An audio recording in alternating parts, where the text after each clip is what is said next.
couples qui ne communiquent pas, les couples où il n'y a pas la joie, des foyers sans communication et sans joie. Tu arrives, monsieur est assis là-bas, madame est assise ici. Il ne s'adresse pas à la parole. S'il s'adresse à la parole, c'est juste pour se poser des questions par rapport à telle ou telle chose. Si on a fini de donner la réponse, c'est fini. Chacun est dans son coin. Il y a un certain silence. Il n'y a pas la joie. La maison est triste. Tu peux même entendre les mouches voler. Et il y a un malaise général. Pourtant, c'est un couple. Hein?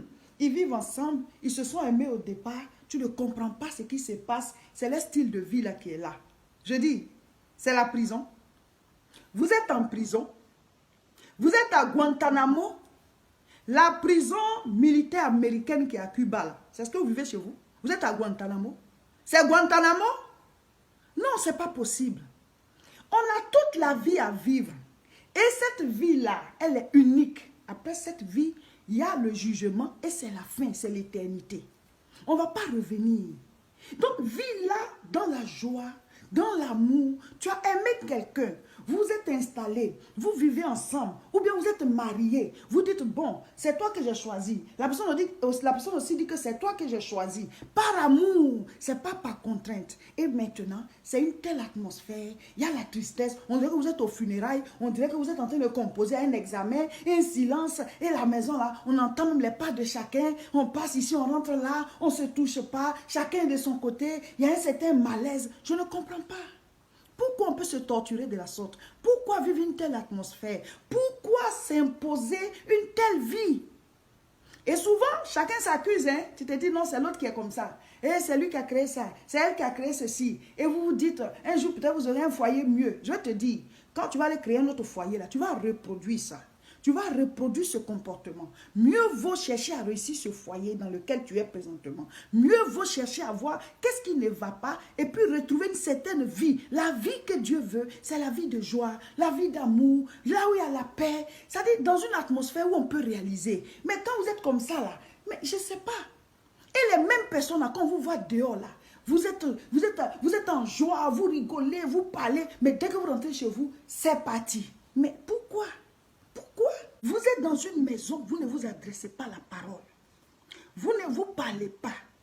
Il y a des hommes qui ne communiquent pas. Il y a des femmes qui ne communiquent pas. Et souvent, quand on demande, il y en a qui disent, oui, que moi, j'ai vu mon père et ma mère à l'époque, bon, il n'y avait pas trop de communication. Hein. C'est comme ça qu'on a vécu, c'est des foyers comme ça qu'on a vécu. Donc, tu es ton papa. Tu es ton papa bis. Tu reprends la vie de ton père, quoi. Tu reproduis ce que ton père a fait.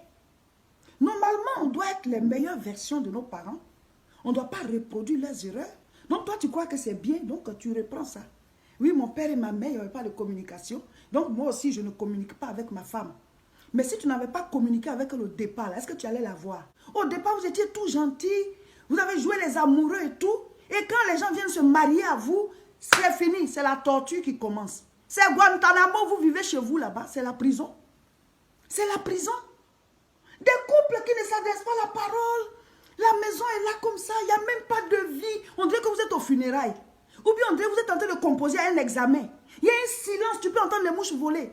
Les enfants même sont mal à l'aise. C'est quoi cette vie que vous vous imposez? Pourquoi se torturer de la sorte si on dit qu'on s'aime? Tu vas trouver monsieur assis. Il est connecté à son portable comme ça. C'est comme s'il était marié même à son appareil là. Il est en train de communiquer là-bas avec des gens. Communiquer avec des quelqu'un même. Ce n'est même pas des quelqu'un. En train de communiquer. Et celle que tu dis que tu as aimée, elle t'a fait confiance. Vous êtes venus habiter ensemble. Vous vivez ensemble. Tu l'as épousée. Vous êtes là. Non, non, non. Elle doit souffrir. Et tu es à la recherche de d'autres personnes. Tu peux trouver la femme dans son coin en train de bouder. Pour des histoires, c'est vrai, souvent il y a des choses qui font mal. Mais à un certain moment, il faut pardonner pour créer une nouvelle atmosphère. Ou alors, c'est à la maison, tu ne causes pas, hein, mais quand on te voit dehors, tu es l'homme le plus jovial. Tu es la femme la plus joviale. Vous manifestez toute votre joie dehors. Et ceux avec qui vous vivez à la maison, là, ils découvrent une autre personne. Pourtant, au départ, quand vous étiez rencontrés, là, ce n'était pas comme ça. Hein? Mais les années passent et c'est cette atmosphère-là qui s'installe. Et tu es en train de chercher d'autres. Et les mêmes personnes, quand tu vas les trouver aussi, là, quand tu vas laisser celle-là, que tu vas trouver une autre personne. Ou bien quand tu vas laisser celui-là, tu vas trouver une autre personne. La personne à qui tu es en train de montrer le bon côté, là, demain, elle va découvrir encore ce côté négatif que tu as. cherchez à bien, c'est-à-dire cherchez à réussir ce que vous avez là maintenant. Au lieu de chercher à fuir pour aller chercher autre chose, parce que les circonstances qu'il y a maintenant là, il y en aura aussi dans le prochain foyer que tu vas aller vivre. Pourquoi se torturer? Pourquoi vivre une telle atmosphère dans une maison? Un couple qui ne manifeste pas de signes d'amour. Ils sont là comme ça, comme si ils étaient à l'internat. Je ne comprends pas quoi. Vous êtes chez vous, vous vous aimez et c'est la souffrance. Pourquoi? Alors, je vais vous raconter 3 petites histoires qui vont servir de cas pratiques à cet enseignement. Merci à tous ceux qui nous ramènent leurs histoires, qui nous font venir leurs histoires pour pouvoir rendre témoignage ou bien pour que les autres aussi puissent éviter les pièges dans lesquels ils sont tombés. Merci à vous tous. Vous pouvez continuer de les envoyer. Voilà, au WhatsApp de l'église. Le numéro qui s'affiche, il est aussi WhatsApp. Vous pouvez envoyer par message vocal ou bien en écrivant. Mais il faut résumer parce que les enseignements, c'est 15 minutes. Donc, on ne peut pas raconter de longues histoires. Donc, il faut résumer. Merci. Et merci pour la confiance. On va toujours garder l'anonymat. Ceux qui disent qu'on n'a pas encore raconté leurs histoires, ben c'est quand il y a un enseignement qui va avec qu'on raconte. Donc, la première petite histoire, la voici. C'est une femme qui raconte, elle dit que son mari, depuis des années, il a changé. Le monsieur, quand il est à la maison, il ne communique pas. Elle lui pose une question, il répond. Ce n'est pas qu'ils sont en parlant, ben, ou bien qu'il y a des histoires, bien des querelles. C'est vrai que souvent, il y a des querelles comme avec tous les couples. Mais c'est cette attitude qu'il a adoptée depuis quelques années. C'est comme ça qu'il est. Pourtant, il dit qu'au départ, quand ils se sont rencontrés, ce n'était pas comme ça. Les deux rigolaient ensemble, ils sortaient, ils mangeaient ensemble. En tout cas, ils vivaient une vie heureuse avant de pouvoir se marier et s'installer ensemble. Maintenant qu'ils sont ensemble, il a changé, il développe un autre caractère. Il ne parle pas, il est dans son coin. Quand il lui pose une question, il répond. Mais en même temps, quand il est dehors avec ses amis, il est très jovial. Il cause, il raconte même des histoires, il amuse la galerie et tout. C'est un gars qui aime vivre.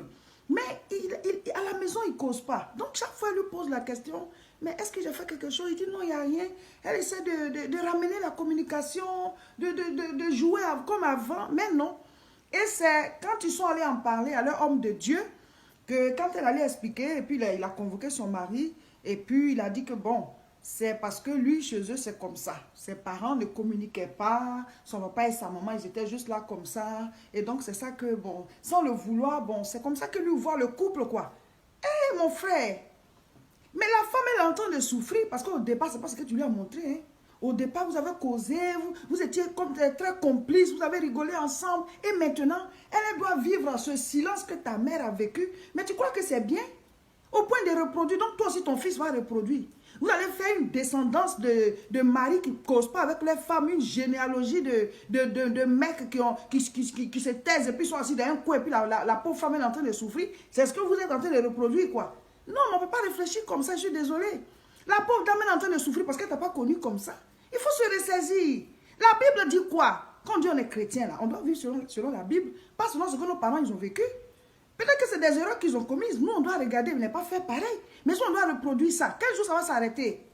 La deuxième petite histoire, c'est encore une dame qui explique. Cette fois-ci, elle dit que son mari, lui, c'est pas que il est dans le silence parce que son père le faisait.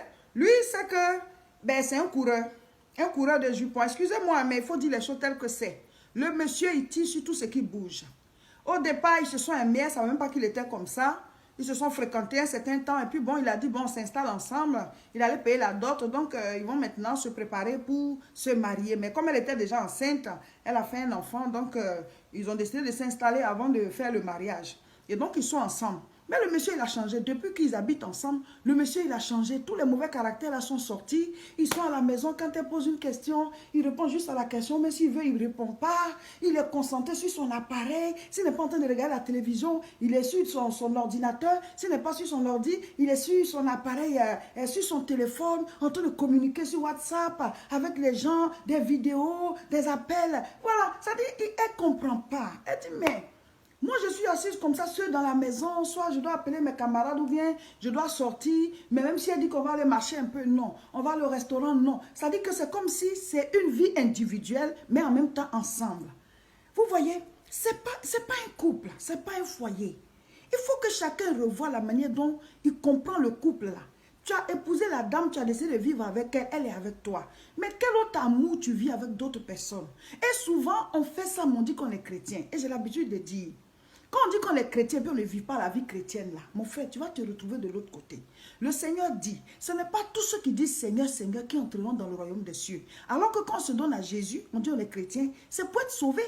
Mais quand tu dis tu es chrétien, puis tu mènes une vie de débauche, pendant que tu es marié, tu vis dans l'adultère, tu vas te retrouver de l'autre côté. La vie là que nous sommes en train de vivre, c'est juste un test. C'est-à-dire le temps qu'on va passer de l'autre côté, le vrai côté même, c'est-à-dire la vraie découverte, c'est après cette mort. C'est là-bas qu'on va vivre la vie de manière éternelle. Donc ça là, c'est un test pour pouvoir avoir notre ticket pour la vie éternelle. Donc si tu préfères vivre ici, tout ce que tu veux, puis après aller souffrir de l'autre côté, c'est ton choix. Sinon, dans le couple, monsieur et madame, vous pouvez vivre toutes sortes de bonheur, vous pouvez créer votre joie, vous pouvez être bien. Mais non, non, non, on va faire souffrir l'autre avec une certaine manière de faire, avec un certain comportement. Non. La troisième petite histoire, cette fois-ci, c'est un monsieur qui raconte. C'est sa femme qui est comme ça.